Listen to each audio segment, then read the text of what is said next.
You. Welcome to Tony at 12. I'm Tony LeBlanc.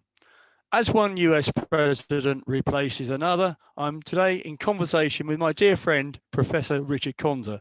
And the topic is another Republican president who also left the White House in a certain amount of disgrace. We are going to be talking about Richard Nixon, the 37th president of the US. Good to see you, Prof. Hiya, Tony. Good to be here. And I know that you're quite an expert on this subject. I thought it would be good from the audience's point of view if we could briefly go through the history of Richard Nixon and then get into the meatier stuff as we proceed. I understand he was born in a poor family in Southern California in 1913. That's right. His father tried various things, growing lemons, but he ended up running a small shop in Whittier, California, where the Nixon Library now is. And a very tough upbringing. Two brothers died of TB, and he had to scrape a living, or the whole family did. So it was tough times, and I guess he was born just before World War One. There's obviously disruption after World War One, and nevertheless, he got on with his life, didn't he? And graduated from the Duke University Law School in 1937. That was quite an achievement, wasn't it? It was from such a humble background, and really the American dream. He epitomised the American dream. He could have got into Harvard or to Yale, but they couldn't afford to pay the fees. So he went to what was then regarded as a second division law school, and he probably carried that as a bit of a chip, part of his personality for all of his life. But he graduated with a very good degree. And you say it was a second university law school, but obviously it was quite reputable. Oh, yes. I mean, a good law school, and he became a well-qualified lawyer. But obviously, the Ivy League universities are the ones that carry the prestige in the States. And so it's a bit like...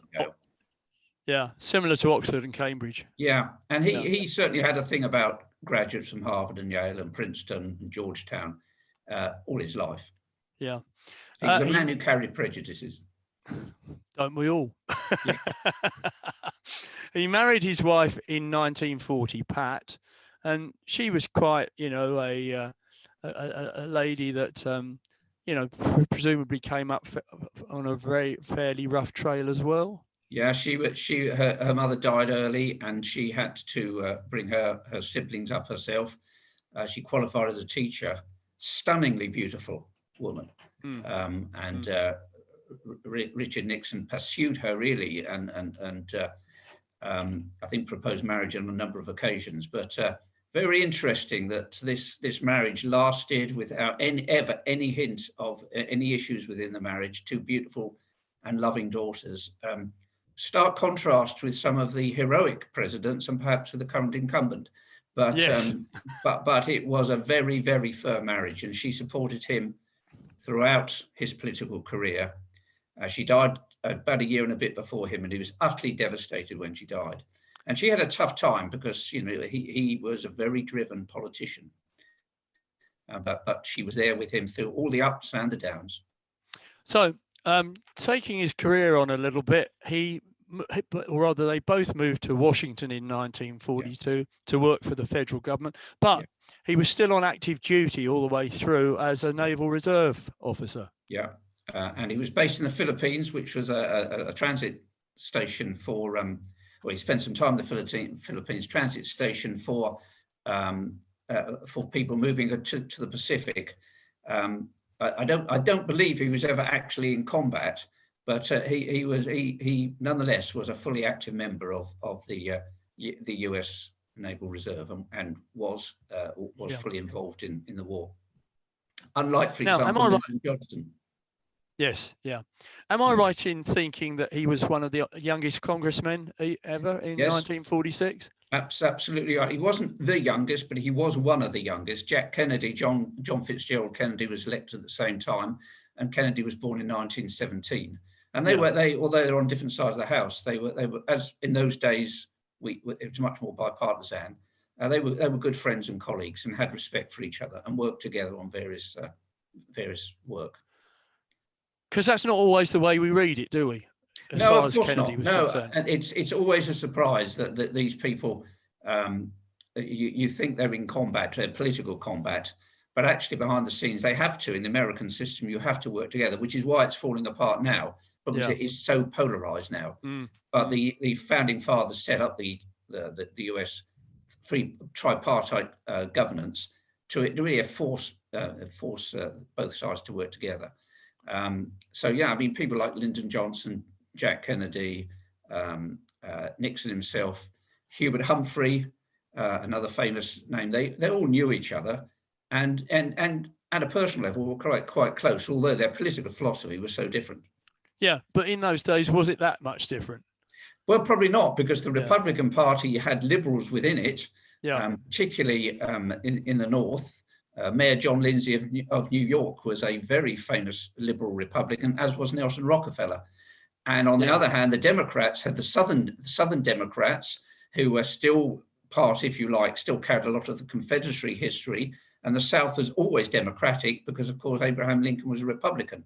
And it wasn't really until 1968 or 72 that the southern states started to move Republican. So both parties had a liberal wing and a more conservative wing. So he joins the Senate in 1950. Once again, presumably a very young member of the Senate. Very, very young, in his 30s at that stage. Which Kennedy at the same time? I think that was the case, but I couldn't swear. I think it must have been, yes. I think they both moved from the House to the Senate at the same time, yeah. Just briefly, I mean, we're aware of the fact that the congressmen are, I suppose, similar to MPs in the UK. Well, it's a slightly different system. The founding fathers created, in order to ensure that the legislation, that the states remained independent, the states of the United States, the congressmen in the House of Representatives, they are elected by districts according to population. Yeah. So they, if you like, they represent equal districts. So California would have a lot of congressmen and Delaware would only have a few. The Senate, however, has 2 senators for each state. So regardless of whether it is California or New York or Delaware or Hawaii or Alaska, each of those states has 2. So that is a much less representative. And the original idea was that that would form a brake on too rapid a change and too rapid legislation, because the small states could always hold through the Senate, put a brake on what the larger states might want to do through their members of the House of Representatives. And that's where the filibuster came from. Yeah. So the Senate can slow down legislation. Keep talking. Yes. But as far as the Senate itself is concerned, it's a higher stream than the Congress, isn't it? Yeah. I don't quite understand how it works. No, it carries more prestige, and it retains certain. It's a bit like there isn't a direct parallel with the House of Lords, but it can effectively veto and stop legislation, and we see it now with money bills trying to go through. But the House of, one classic example, we've just seen impeachment. The House of Representatives can impeach a president, and that's what happened with Trump. Yeah. But the Senate have to vote on impeachment. And again, they have a much tougher, where the House of Representatives is simply on a majority, the Senate has to have 2/3 majority. So the Senate is always acting as the brake on legislation, whether it's monetary bills, going to war, impeachment, appointing members of the Supreme Court. So usually, or very often, congressmen, members of the House of Representatives aspire to be elected to the Senate. Yeah. But does the legislation, can that emanate from the Senate, or does it have to come through? No, it always comes from the House of Representatives. As I understand it. Yeah. So they are a little bit in terms of the House of Lords as a revisionist chamber. But they do have special powers reserved to themselves. Okay. Whereas anything the House of Lords does can be overturned by the House of Commons in this country. Yeah. Yeah. Let's take it on then to 1952. He gets nominated as vice president to Eisenhower, who, of course, was the head of the army in Europe during the World War II. And he held that position for 8 years. Was it strange that he should get that position? Yeah, it was strange. Eisenhower was not a political person, and he could have been a Democratic nominee as much as a Republican. Harry Truman in 1948 was prepared to step aside to let Dwight Eisenhower become the Democratic nominee. But he was relatively naive politically, and also liked to stay above the fray. Nixon, during his time both as a member of the House of Representatives and a senator, had established a reputation for going after communists in the government, which nowadays sounds pretty unpleasant and associated with McCarthyism. But of course, in those days, it was exactly what they expected of their politicians, because there was the Red Scare, Russia, the Soviet Union was seen as a major threat. So he had to develop a very high profile, both as a member of the House and as a senator. He was really seen as the opposite side of politics to Eisenhower. Eisenhower stayed above the fray. He was the great hero. There was never any question he was going to get elected. He was so popular. But they needed somebody, if you like, to get down in the political mud and fight. And that's what Nixon's role was. And he was very, very young. I think he was probably the youngest vice president ever. So we see this pattern of him constantly. He was so driven, so ambitious, and so talented.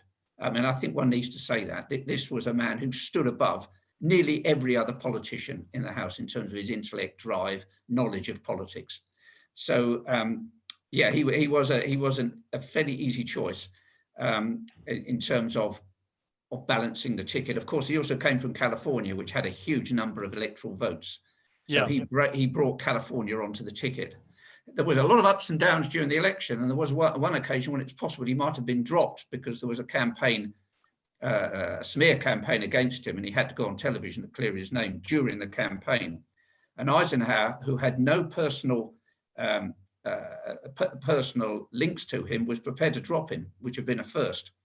And Nixon described it. You may have heard of what was called the Checkers speech. I won't go into all of it, but Nixon basically revived and kept himself on the ticket by this television broadcast to the nation. And he describes it as his first crisis. After he left the vice presidency in 1960, he wrote his first book called The Six Crises. And that was his first crisis when he almost, if it had been pushed off the ticket by Eisenhower and his fellow colleagues, that would have been the end of his career. He couldn't have recovered from that. This is a man who constantly gets kicked down and rebuilds his career. And it happened until the day he died. And perhaps we'll have an opportunity to talk about that, because we will indeed. Yeah. So that he was there on the ticket as a balance to Eisenhower and kept Eisenhower out of the political fray. And that lasted for eight. Yeah. There was again a possibility in 1956 that they would drop him. 1960. Sorry, Tony, could you say that again? Yeah, I was just going to go on to say that in 1960, when Kennedy wins, very tight in terms of numbers, lots of chicanery on both sides. Yes, well, I'm not sure a lot. It's certainly not compared to today. No. Actually, there has always been a level of political manipulation in all elections in the States. It's the nature of how it works. And Lyndon Johnson, I've already mentioned, there was a lot of chicanery when he was elected to the Senate. But in 1960, it was a very close election, just a bit like the 2000 election. And there is a long story that in Chicago, Mayor Richard Daley, a famous name, was known for what was called stuffing ballot boxes. And then in America, they have this funny business of where they can hold back votes until they can see how in a particular district it's going. And there was a fairly well-documented belief that Richard Daley found some extra votes in a place called Cook County in Chicago that he introduced right at the last minute into Illinois, which swung Illinois for Kennedy, which gave him the election. Now, there's a very interesting contrast between Nixon's reaction to that in 60 and Trump's performance and behaviors at the moment. Nixon was urged to contest the Yeah. 1960 election as a result of what happened in Cook County, and he refused. And he said, no, it would damage the country and it would damage the Constitution. We know there was something went on there, but we have to accept the result. And he conceded that night. Very interestingly, I saw, I don't want to be an apologist for Nixon, but I saw a BBC reporter the other day describe Nixon as grudgingly, eventually conceding the 1960 election. And it makes me so, that is so wrong. He conceded that night and refused to contest. But always if it's Nixon, and I sound like an apologist for Nixon, I am not. He did many things wrong. But it's all, Nixon's always used as the yardstick of misbehavior in public office, and it simply distorts what the truth was. He refused to contest the 60 election because the damage it would do to the country. Yeah. And, that was a pretty noble thing to do, all things considered. So in 1960, he's unsuccessful in running as governor of California. Yeah. So presumably just filled in a bit of lawyering during that time, bit of politics perhaps. Well, he went back into law so often they used to make money. He had an utterly disastrous stand for the governorship of California, his home state, in 1962, in the gubernatorial elections, the midterm, and he lost. And that was probably his lowest point, and also one of his lowest points in terms of his behavior. He got very angry with the press. Another parallel with Trump. Very angry with the press and attacked the press when he conceded. And that did him a lot of damage, which he really had to claw himself back, both with the Republican Party. He was a persona non grata after the loss of the 62 Californian governor election. And he had to claw himself back over the next 6 years to make himself a candidate. He was really outside the camp post-1962 for a number of years. And Barry Goldwater, of course, stood against Lyndon Johnson in 64. Yeah, and Goldwater was a bit of a strange guy, wasn't he? Goldwater was extremely, very far to the right, very man of great integrity. Yeah, great integrity, but probably not these days. But in those days, he did seem to be a real Cold War warrior. He was talking about using nuclear weapons in a limited capacity and in places like North Vietnam and so on. And he wasn't he would countenance the use of nuclear weapons. And the Democrats were able to really frighten the American electorate by portraying Goldwater as a right-wing militarist who would take the country into nuclear war. And he was massively defeated by Johnson in a huge landslide. Okay, so he eventually achieves the presidency in 1968. Yeah. Reasonable majority or very tight? No, very, very tight. He was against Hubert Humphrey, who was Johnson's vice president. So the incumbent vice president, Hubert Humphrey, and Nixon had a very strong lead to start with. But Humphrey, who was very liberal, gradually clawed it back. He had a very strong vice presidential candidate, Ed Muskie, from Massachusetts, or certainly from that era. And they gradually clawed it back. And in the end, it was very tight.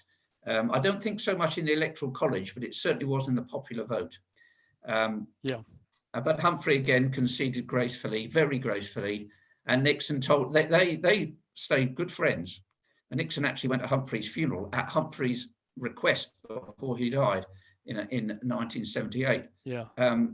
But Humphrey conceded very gracefully in 68. So Nixon finally got what he wanted all his career, which was to become president. And here's a man who all his life wanted to be president and had achieved it. Yeah. And what came of course something really.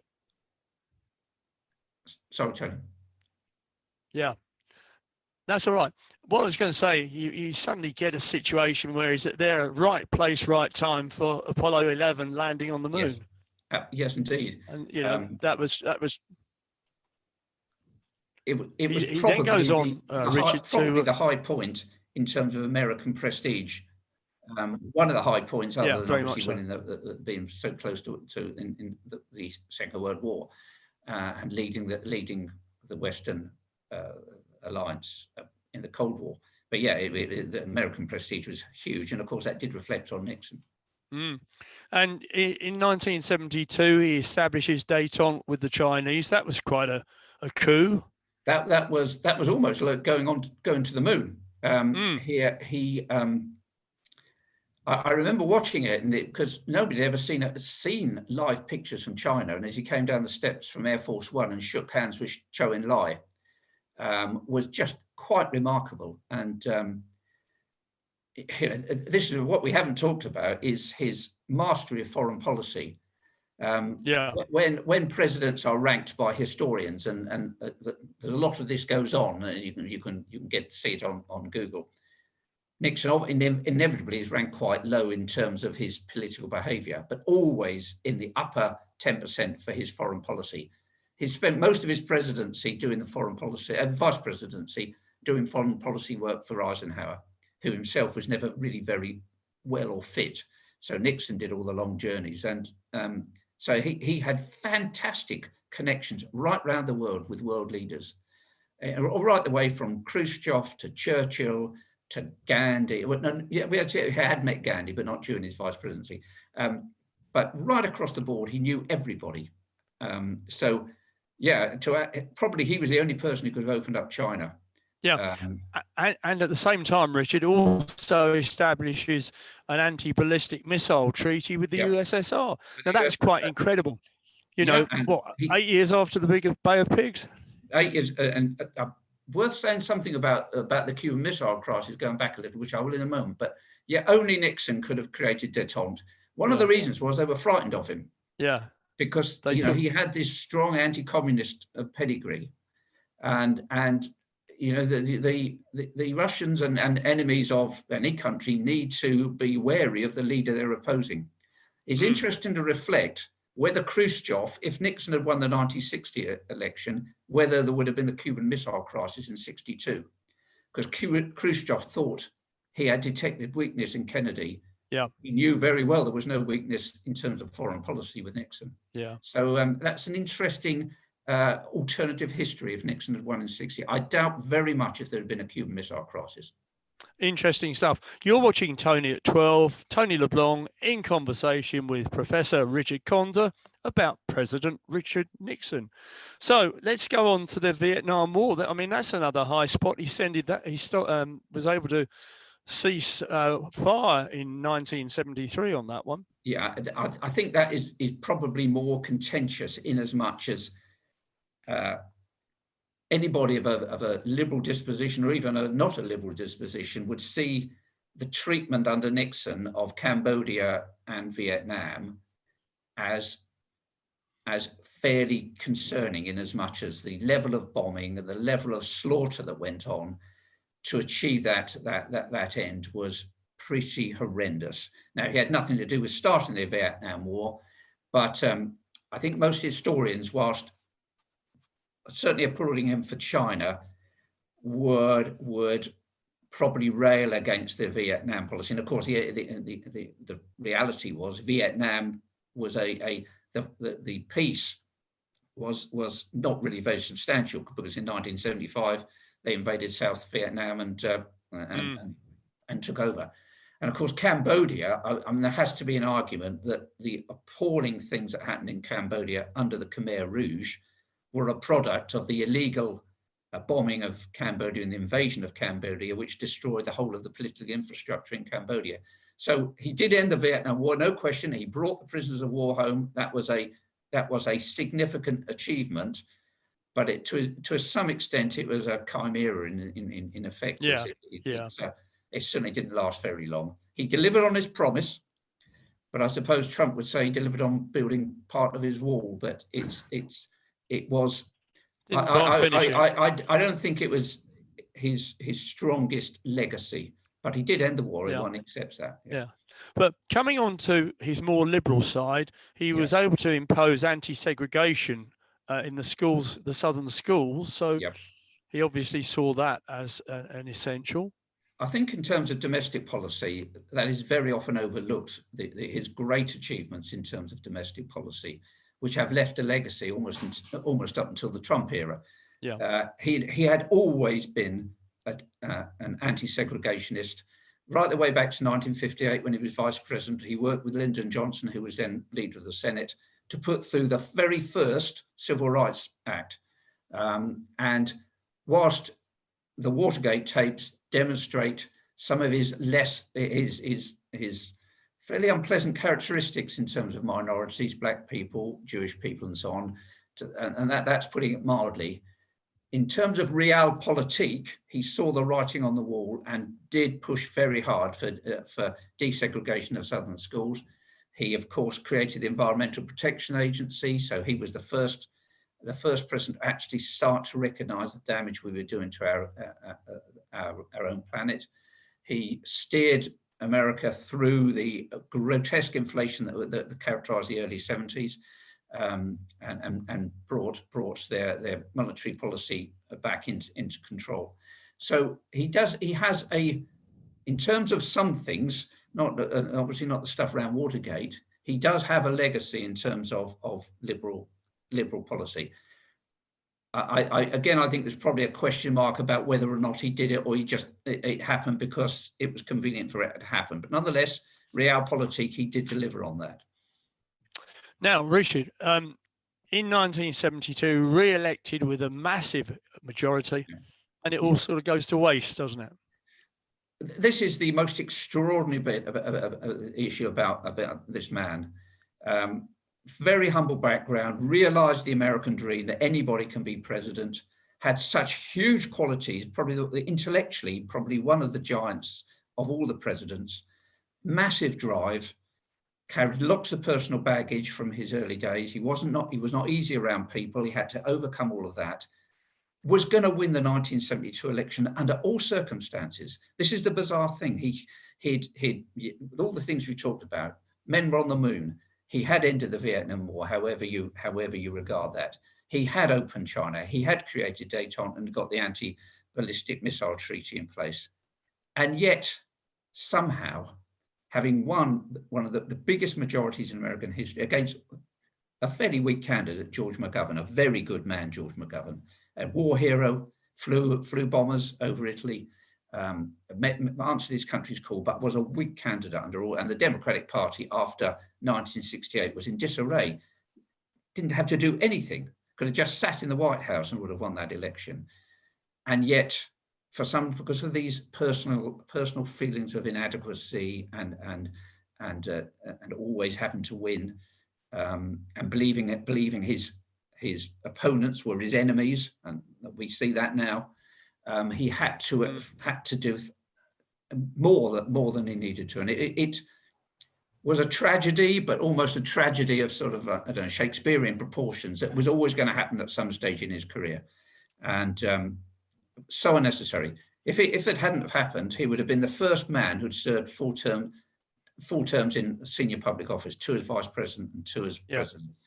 And of course, that's all anybody, I say again, for lazy journalists, that's all they ever remember. Nixon's name is the yardstick for corruption in politics. And in some ways, rightfully, Watergate was an outrage, and the cover-up afterwards was an absolute outrage.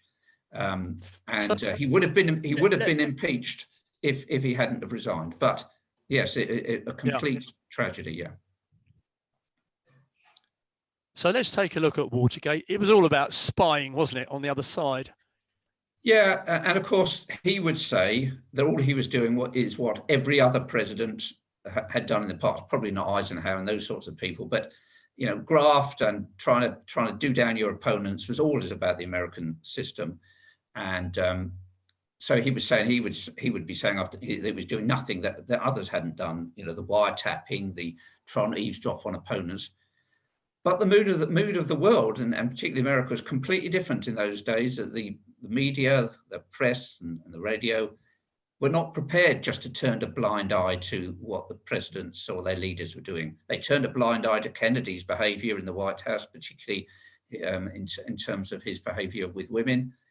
But by then, 10 years later, it was too late. Nixon was the press, who in truth had always had a difficult relationship, and he'd always had a difficult relationship with them, to say the least. They were always going to come after him. So he had nothing to do with the Watergate break-in. He did not know about it. But one of his characteristics as a person was he hated confrontation. He always wanted one of his lieutenants to actually do the confronting.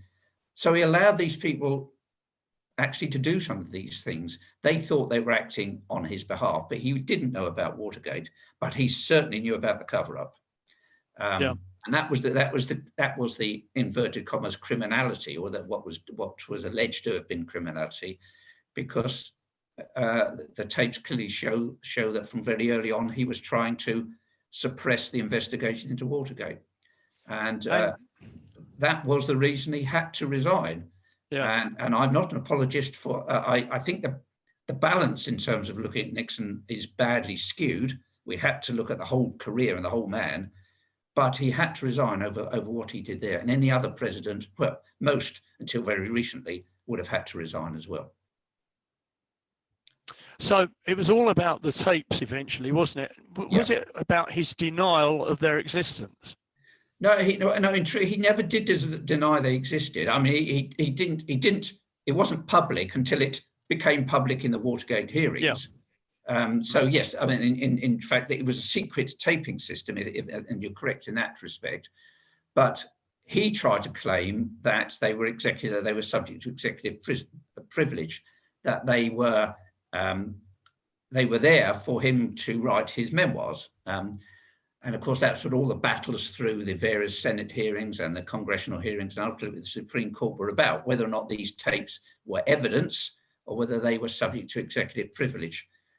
I mean, he wasn't the first person to have taped. Johnson again did it without any question, and there's possibility that Kennedy and Eisenhower did, but I don't think that's well established. But it was for the time, a sophisticated system. And as Pat Nixon, his wife, said, you know, what a crazy thing to do, basically, to record your misdemeanors. No doubt if most other presidents, if they'd had every word that they'd ever spoken in the White House recorded, probably would have been in jeopardy in the same way as Nixon was. But once, there was a chap called Alexander Butterfield who was responsible for the tapes and under oath had to admit in the congressional hearings that these were recorded.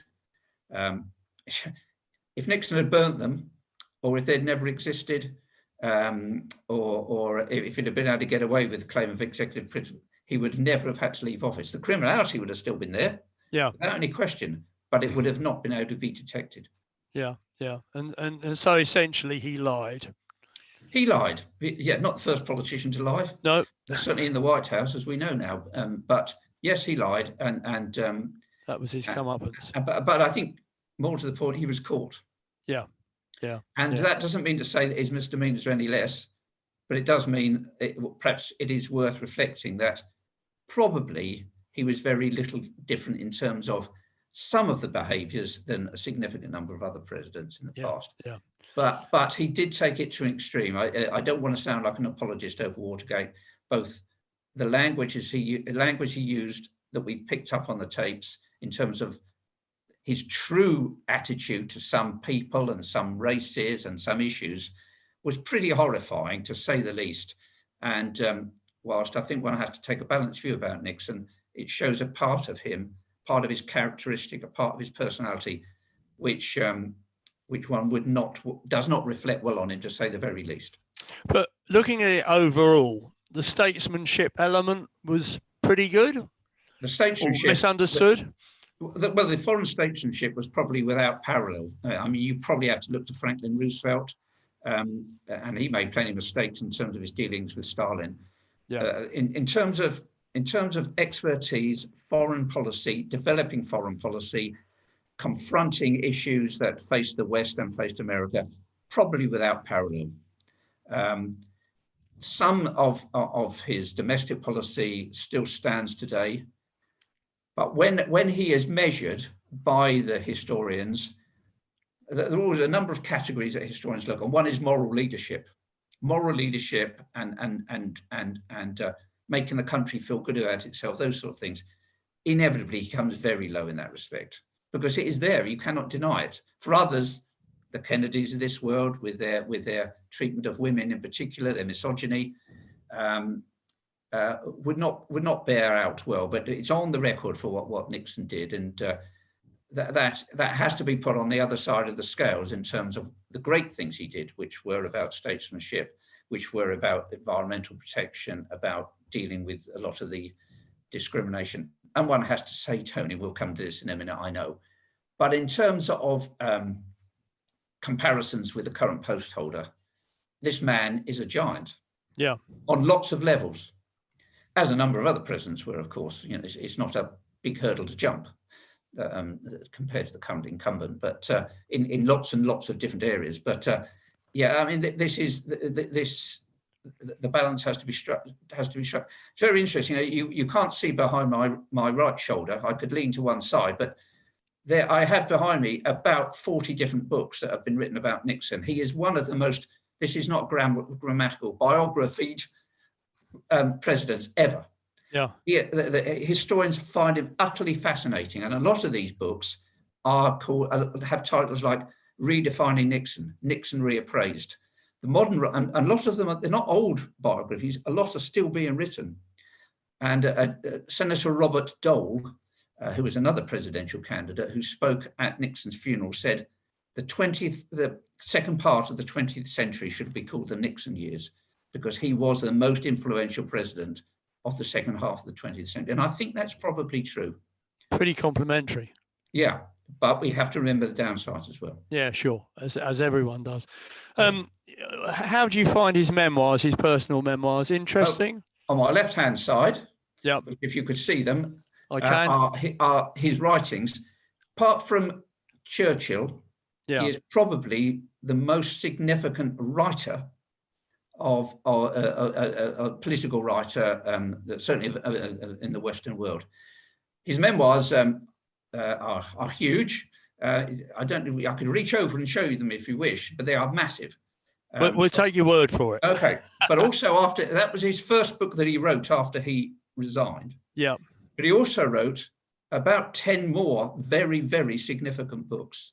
Yeah. He was also the confidant of all the presidents, apart from Carter, who came after him. And they all relied on him for his advice on foreign policy. He was very close to Clinton, very close to Reagan, not so close to George Bush the elder, but all of them sought his advice. And he went on a number of international trips and visits on their behalf. And his writings about post-war, one of them is called No More Vietnams, another one is called 1999, and another one is called The Real Peace. He was a great writer, and that is often forgotten. So on the one hand, on my right-hand shoulder, we've got 40 odd books about Nixon and still being written. And over my left-hand shoulder, we've got Nixon's writings himself, which he was a good writer. He's very easy to read. You asked me about his memoirs. They're massive, but they're very easy to read. You start on page 1, and you just keep going through to page 700. Yeah. Obviously, he does not admit culpability in terms of Watergate. He never did. The Frost interviews, he would never admit culpability. What he could not do was to admit that he had committed a crime. He admitted he'd made huge mistakes, but his pride and his personality, and his personality is worth exploring in itself, stopped him admitting that he committed a crime. But one of his biographers, Stephen Ambrose, who was very critical of him, said that the love, listen to that word, the love that the nation had for Nixon at the end of his life defied belief. And Ambrose said that when he wrote the biography, which was critical of Nixon, he could not believe that 20 years after he resigned, that Nixon would be revered as the elder statesman of the United States, which is extraordinary. Yeah. But I said earlier, Nixon's career was about decline and then building himself up again. He never gave up. In his resignation speech, he said, "I am not a quitter." He didn't say it very well, actually, but that is the truth. He would never, ever believe that he couldn't re-establish. He had more rebirths, if you like, than Lazarus. He just kept coming back, and he came back after his resignation. They thought he was finished, never to be seen again, were beyond the pale, and yet he was invited to White House civic dinners, met all the international leaders, came back to the White House, and something under the radar, was the primary guest on so many of the main TV channels to be interviewed about what was happening in the world scene. So yeah, just a very, very extraordinary life. And of course, I think you would like me just to say something about Gerald Ford's pardon of Nixon. Yes, I wanted you to mention that. Yeah. Now, I think one needs to say all the evidence is, and everything I've read, there was no deal before Nixon resigned. Right. And there was no deal. Ford felt that he had to, in order to save the country more trauma. And when Ford assumed the presidency on August 9, 1974, he said the national nightmare is over. And I think the USA was traumatized by the whole Watergate saga and seeing their president brought down. Because after all, Nixon had a lot of supporters, even till the end. So in some ways, I mean, we see it now with Trump, almost unbelievably in terms of the 70 million who vote for him. So he had a huge number of supporters. So Ford was trying to heal the nation. And although Ford took a lot of damage as a result, 15 years later, after the pardon, the nation, a poll of the nation said he did the right thing. It allowed the nation to heal. Which is and good. Put Nixon, that part of Nixon, behind them. Yeah. So how does he compare with Trump? Well, no I think comparison, is there? He is a giant. I mean, Trump, there has never been a person like Trump in the White House. But then again, the politics in the United States is completely different to the Nixon years, or even the polarization started with Newt Gingrich, a bit of Ronald Reagan, but Newt Gingrich in particular, when the idea that your political opponent was your enemy started to be developed. So Trump is to an extent a product of its times, but very rare to have a president who knows nothing about governance, never sat in the House, never sat in a governor's office, never sat in the Senate, who knows nothing about foreign policy, allows his business interests to, on entry into the White House, continues to allow his business interests to be a part of his presidency, if you like, through his family, involves his family in the government. And of course, he is well, if you like, to the right of Nixon. Nixon probably wouldn't now be in the Republican Party. He was not the most liberal of Republicans by a long way, but compared to today's Republicans, he was certainly be regarded as a liberal. It's difficult. Trump, one has to think about what Trump's legacy will be. And if we were having this conversation in 20 years' time, it would be difficult to list those achievements. And I think probably the worst thing, and here that there is direct comparison, is that Nixon probably brought the reputation of the presidency down because of his behavior over Watergate. Certainly at the time, I think the way he is now considered generally by historians is more balanced. But Trump has brought the presidency to a new low. I would think most people would agree in terms of his personal behavior, his behavior towards immigrants and to minorities, and probably now is the worst possible thing, which is the undermining of the democratic process, which is almost unbelievable. Yeah, because I didn't win. I didn't lose, rather. It really, and it hasn't stopped. Yeah. And the damage to the standing of America's democracy, which will damage America in terms of its international opponents, because America, it's difficult to hold America out as a beacon of liberal democracy. Yeah. When its own president is claiming that its electoral system is fraudulent and corrupt, even though it's manifestly not. One of these, as I said, one of the categories under which Nixon performs very badly is in terms of moral leadership and leadership of his people and healing the nation and calming the nation. Well, I would guess that Trump would be at the very bottom in terms of the rankings of past presidents in that category, and probably in a number of others, to be honest. I mean, I have seen some of these rankings. Trump, of course, would describe them as fraudulent and fake, but Trump is ranked at the bottom of all the presidents in the past. Nixon variously comes around about below halfway because of Watergate and because of his behaviours, justifiably. But certainly Nixon is not down there at the bottom now. He probably would have been in 1974 and 75, but he's not now. I can't see a reappraisal of Trump's presidency coming by historians or anybody, because it's very difficult to highlight the achievements, which we have been able to highlight the achievements. And then there's the whole issues of personal behaviour and so on, which, you know, for the sake of people who watch this, won't go into detail, but all the sordid stuff which came out in 2016. And as I said earlier, Nixon had a very, very stable and very loving relationship with not just his wife, but with his daughters, who were loyal, and his son-in-laws. His youngest daughter, Julie, married Eisenhower's grandson, David. Yeah, that's right. Yeah. So her name is Julie Nixon Eisenhower. But so yeah, the whole that moral leadership is very, very sordid. I dare use that term now. And whilst Nixon's political behaviour was sordid, there was never any question about his moral or his personal behaviour.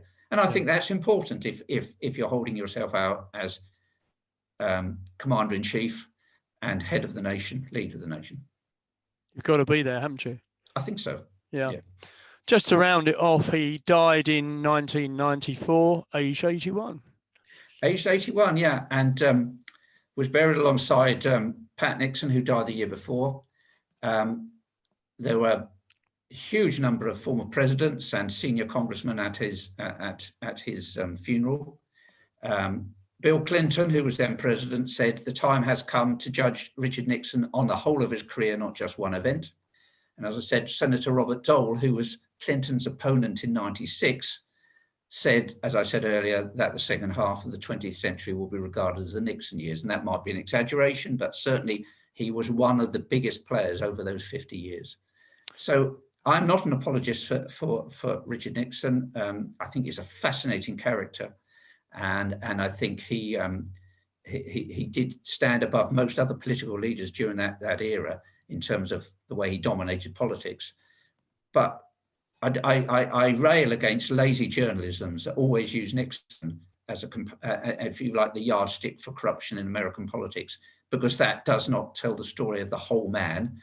And he achieved many great. There were many great achievements for which the world is a better place. Yeah. So I think it's important, if we did this on Lyndon Johnson or Eisenhower or Carter or Reagan, we would have the same sort of conversation. You have to look at these people in the totality of what they achieved and what they delivered. I mean, he did not leave the White House a rich man. He left the White House. He was in serious financial trouble. So no issues about financial turpitude in terms of his behaviour. Yeah. Quite different in terms of his political behaviour in some areas, but you know, there was a morality about him, which was his own morality, and he certainly did achieve a significant degree of rehabilitation by the end of his life in 1994. Richard, it's been really interesting. Thank you so much for your time. Thank you. Love to Mrs. Prof. Thank you very much, and take care of yourself. To Chris, of course. Yeah, and we'll be in touch again. We'll look forward to that very much. Thank you. Thanks, Richard. Give me the Cheers. chance, Tony. Thank you very much. Thank you. Bye. Bye-bye.